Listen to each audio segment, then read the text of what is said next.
Central de Conecta TV Radio Online y este espacio de diálogo abierto. Les saluda Jorge Ñacato para analizar lo que ahora mismo ya está pasando en nuestro país, es decir, los apagones que vuelven al Ecuador tras un anuncio preliminar del gobierno nacional con sus autoridades de energía de que en principio se iba a racionar la energía en un horario determinado por días específicos. Después recula en ese anuncio y dice que no va a haber ningún corte y de manera seguida se registra este corte de energía eléctrica en horas de la tarde y noche de ayer en varios sectores de Quito y otras provincias del país.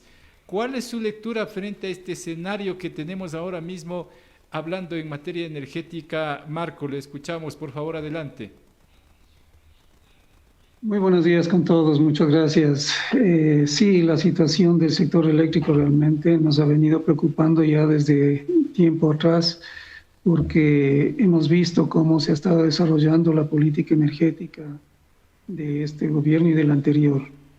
Y la consecuencia es lo que hemos llegado en estos días a palpar a nivel de la población. El país tiene un crecimiento de demanda entre 200 y 300 megavatios por año. Esto significa que debíamos en los últimos 5 años haber incorporado centrales de generación de más o menos 1.200, 1.500 megavatios. De incorporar potencia, ya que si bien tuvimos una época de construcción de centrales hidroeléctricas que nos permitió y nos ha permitido hasta recientemente exportar energía a Colombia, ese colchón nos hemos comido y no solo nos hemos comido, sino que para estas épocas de estiaje hemos quedado en déficit. En estos últimos 5 años solo se han incorporado alrededor menos de 100 megavatios, que obviamente es totalmente insuficiente.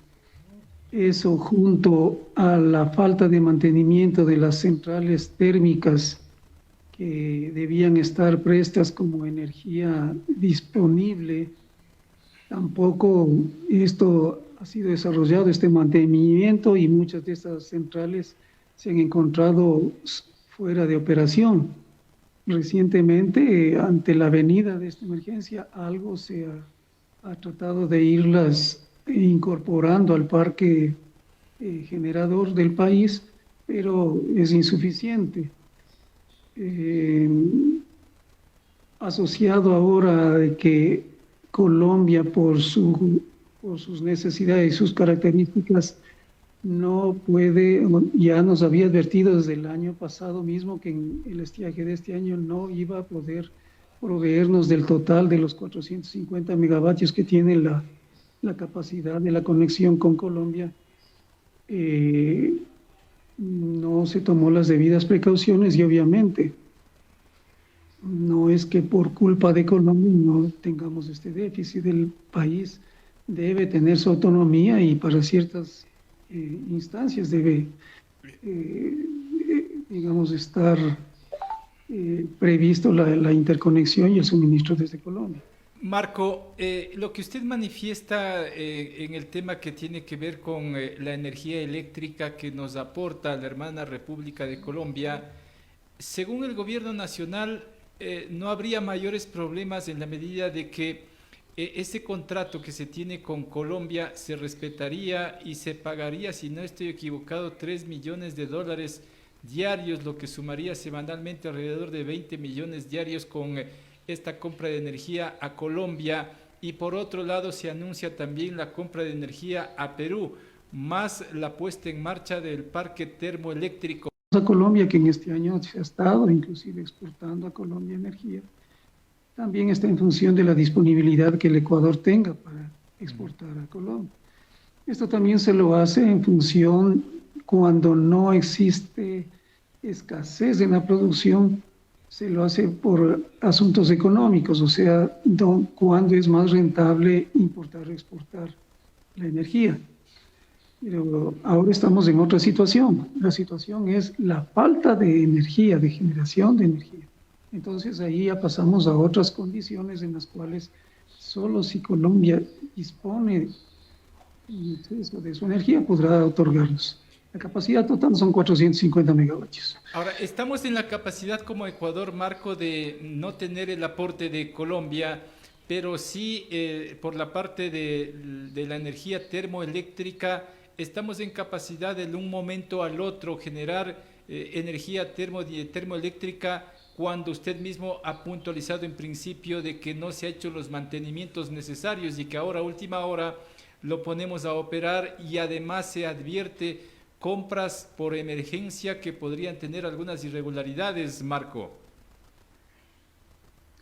Así es, en declaraciones cuando hubo cambio de gerencia de CELEG, ahí se manifestó que justamente había problemas de corrupción en las contrataciones para de repuestos y de ese tipo de implementación para poner el parque generador térmico del país a punto, ya que ya en el año anterior ya se advirtió eso y ya se manifestó, inclusive parte de las instancias gubernamentales, que había necesidad de restablecer, de recuperar el parque térmico del país.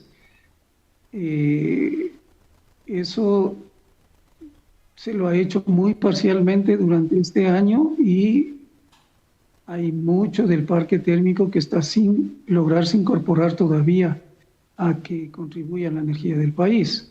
Ese es el otro problema que ha existido. El otro problema también es que los desarrollos que el país debía tener, sobre todo obedeciendo al Plan Maestro de Electrificación, que el país históricamente ha tenido y ha ido desarrollando. En finales de gobierno de Moreno se hizo una reforma a la ley del servicio de energía eléctrica del país y luego en octubre de 2021 se hizo en este gobierno otra reforma dando prioridad a que los procesos públicos de selección y las alianzas público-privadas sean las que determinen la ejecución de los nuevos proyectos para generación y transmisión, inclusive distribución de energía eléctrica. Sin embargo, de todos estos proyectos públicos de selección, todavía no se ha incorporado ni un solo megavatio de potencia en todos estos años. Esa es la causa por la cual ahora tenemos estos problemas. Entonces, se dijo que el país no tiene recursos para invertir en proyectos en general, en toda la infraestructura eléctrica del país, y entonces que por eso no se invertía. Sin embargo, tenemos ahí Toachi-Pilatón sin poderse terminar. Tenemos que ahora se están invirtiendo, se han contratado 65 millones por un lado, se dice que se va a invertir 300 millones por otro lado en restablecer el parque térmico o en hacer nuevas compras para el parque térmico. Se está recurriendo a importaciones emergentes de combustible, de diésel, de gas, para poder operar todas estas turbinas. Se está pagando la importación de energía a Colombia, es decir, se está realizando gastos, dando recursos del país, pero en soluciones simplemente emergentes. Si esos recursos se hubieran invertido oportunamente, entonces tendríamos mucho menos problema del suministro de energía en el país. Marco, ¿cuánto puede costar, de acuerdo a su experiencia, estudios y todo lo que han levantado desde el Colegio de Ingenieros, cuánto puede llegar a costar la puesta en marcha de un parque termoeléctrico en condiciones normales? Porque ahora estamos hablando en condiciones extraordinarias que se tienen que recurrir a compras emergentes y que allí, entiendo, se disparan incluso los precios, Marco. Claro, y sabemos, o sea, por un lado se disparan precios, o sea, se tiene que contratar no necesariamente lo mejor, ni siquiera en condiciones técnicas ni económicas, obviamente. se tienen estas importaciones de energía, y si vamos sumando todo esto, los costos directos de esta inversión emergente, por un lado se señalan 300 millones, vayamos sumando, son 65 millones por otro lado. Todavía no se tiene cuantificado la cantidad de combustible, o sea, de acuerdo al acuerdo ministerial dictado anteayer, se da de manera emergente una cierta carta abierta a Petroecuador, a la misma CELEC, de que hagan todo lo necesario para que de manera emergente tomen las diferentes acciones para cubrir todo esto. Y esto implica costos y costos adicionales. Esto sumado a lo que ya comienza a ver los costos en producción, en todo lo que significa la afectación por la falta de energía en general a empresas, instituciones y al pueblo en general, por los apagones, más aún si estos apagones son no controlados, si no están siendo prevenidos, si no están siendo planificados, cosa que el gobierno ya lo debería hacer, debería sincerarse y debería indicar y organizar, programar los cortes de energía. Igualmente debería hacer campañas generales, campañas públicas generales, de tal manera de propiciar el ahorro energético, propiciar también en cierta manera el aplanamiento de la curva de demanda, es decir, de que se consuma en horas no picos, de tal manera de que pueda inclusive manejarse de mejor manera la parte de generación, toda vez que hay una buena parte de centrales hidroeléctricas que son centrales de paso y que no permiten regular de mejor manera cuando son centrales que tienen sus represas de agua y que de esa manera también pueden ayudar a controlar el flujo de la energía. A pesar de que ya se ha indicado, de acuerdo a las estadísticas, de acuerdo a los datos que nos dan los organismos oficiales, hay centrales que están operando al 45, 50, 60% de su capacidad, no porque estén dañadas, no porque las hidroeléctricas no estén funcionando, sino porque la cantidad de agua que están teniendo no es suficiente. También en algunas centrales sí debemos señalar que hay, por falta de mantenimiento, algunas turbinas o algunos digamos, centrales que no están en plena operación o en estado de mantenimiento. Marco, todo eso está ocurriendo. Marco, ¿podríamos al final concluir de que el gobierno nacional de manera intencional no se ocupó de mantenimiento y de todas las propuestas y trabajos que se tenían que hacer para llegar a este punto y beneficiar a ciertos sectores? Porque estamos hablando del sector privado, en definitiva, que debe proporcionar de combustibles, que debe proporcionar turbinas, que debe proporcionar o poner en marcha, en operación, el parque termoeléctrico, Marco. Toda la política gubernamental dada desde el cambio de la ley se orientó a que sea la parte privada la que, digamos, invierta en los nuevos proyectos de generación. Esto ni siquiera lo ha podido realizar. Todavía en todos estos años no se ha podido incorporar al parque de generación ningún vatio de potencia. Eso es producto de la política que ha manejado este gobierno y el anterior en cuanto a querer y decirnos que solo la parte privada es la que puede dar solución, lo cual queda demostrado que en el sector eléctrico ha fracasado esa política. Eso creo que deberíamos tener claro, que ese tipo de política implementado desde este tipo de gobierno ha fracasado. Está demostrado. En otras palabras, Marco, hablamos de que este gobierno, desde que empezó, el plan era y es privatizar el sector eléctrico. Sí, a pesar de que a algunos les asuste esa palabra, pero realmente todo estaba conducido a eso. La ley mismo lo dice, o sea, es dar los beneficios necesarios a la inversión privada para que desarrolle los proyectos. Y el modelo fue proyectos públicos de selección y alianzas público-privadas. Ese fue el modelo que encauzó este gobierno y que no ha cumplido el propósito, y fruto de eso es lo que estamos viviendo hoy día. Marco, ¿y este modelo se puede entonces, entiendo, terminarse con este gobierno y el próximo gobierno deberá reencauzar la política energética eléctrica?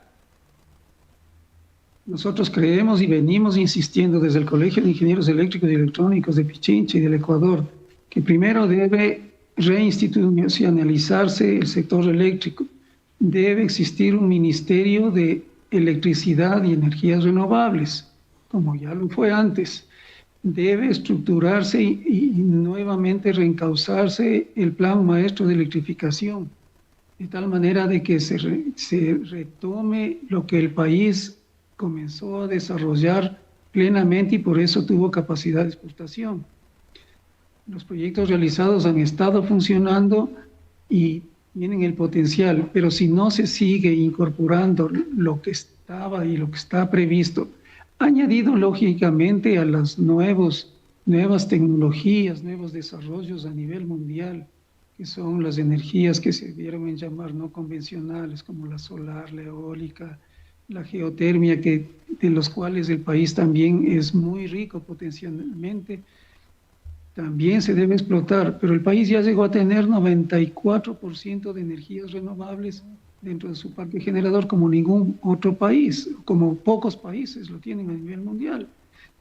Y esto debía seguirse con esa política y con ese direccionamiento.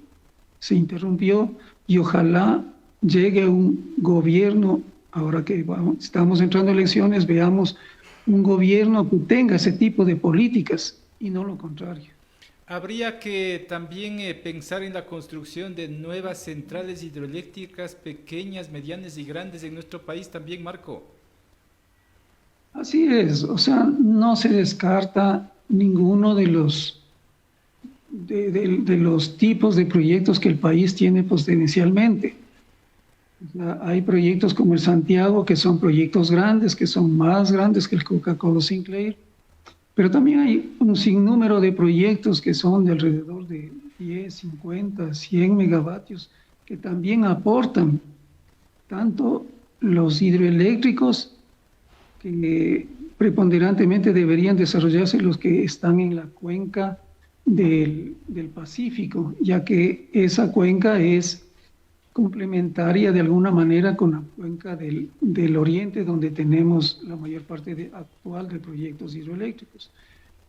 También las energías no convencionales o renovables, que son los eólicos, como los distribuidos en Loja, como es fotovoltaicos, que el país tiene muchas zonas en las cuales pueden desarrollarse. No necesariamente como el Aromo, que es un sitio que el factor de planta que tiene ahí, de acuerdo a los estudios, es muy bajo. Ese proyecto no es de los mejores fotovoltaicos, sin embargo es el que se dio por algunas motivaciones particulares, se le dio importancia y se ha concesionado, a pesar que todavía no está en marcha siquiera ese proyecto, pero de 200 megavatios que tiene declarado su potencia de construcción, apenas tiene un factor de planta de 10-12%, es decir, de 24 megavatios será lo que produzca ese Marco, el otro problema radicaría en que los colegios de profesionales como el de Pichincha, en el caso de la electricidad, tampoco están siendo tomados en cuenta. Parece ser que todas las propuestas, todas las tesis, los estudios que manejan ustedes, por ejemplo, no son tomadas en cuenta por los gobernantes de turno y tampoco nuestros profesionales, Marco. Así es, permanentemente nosotros hemos expresado, por cartas, por conferencias de prensa, por diferentes medios, nuestra preocupación, primero, porque exista, primero, la reorientación de la política energética. Segundo, la profesionalización del sector. Ha ocurrido que en el sector eléctrico han estado dirigiendo empresas, sobre todo de distribución, profesionales que no se compadecen con el conocimiento y la técnica que debería estar presente en esas empresas, por compromisos políticos, por compromisos electorales y compromisos de otra naturaleza, por los cuales inclusive denunciamos en algún momento y fueron públicos las denuncias, no solo de nuestra parte, sino de diferentes sectores, la parte de corrupción que ha atravesado el sector eléctrico en nuestro país en estos últimos años. Son todos esos factores que han ido afectando y sí, nosotros hemos tenido una voz permanente, sin embargo poco es lo que se ha tomado en cuenta. Inclusive el año pasado tuvimos mesas de trabajo con el Ministerio de Energía, lo cual simplemente quedó trunco al cambiarse sucesivamente ministros, que es otra de las cuestiones que ha afectado en el sector. Los viceministros han sido cambiados frecuentemente y más que nada cuando algún viceministro ha puesto o querido poner un paro en alguna concesión, entonces simplemente es dejado de lado el viceministro y cambian al siguiente. Esta obsecuencia en querer hacer de una sola manera el desarrollo del sector eléctrico es lo que también ha conducido a esto, ¿no? El hecho de que estén ahora último encaminados en constituir los fideicomisos para tomarse todos los recursos del sector eléctrico y hacer una distribución de esos recursos de una manera que nosotros hemos puesto reparos, porque tampoco la constitución misma de ese fideicomiso ha sido claramente establecido. Sin embargo, han habido cambios frecuentes de gerentes o de presidentes de las empresas de distribución por tratar de sacar adelante este fideicomiso. Entonces, todas esas cosas son las cuestiones que han ido abonando a llegar ahora en esta crisis manifiesta para la población del sector eléctrico. La crisis ya ha venido dándose hace algún tiempo. Perfecto. Con eso me quedo, Marco, en atención al tiempo también muy claro en su exposición. Le agradezco por haber atendido esta entrevista, Marco. Buen día. Muchas gracias. Un gusto.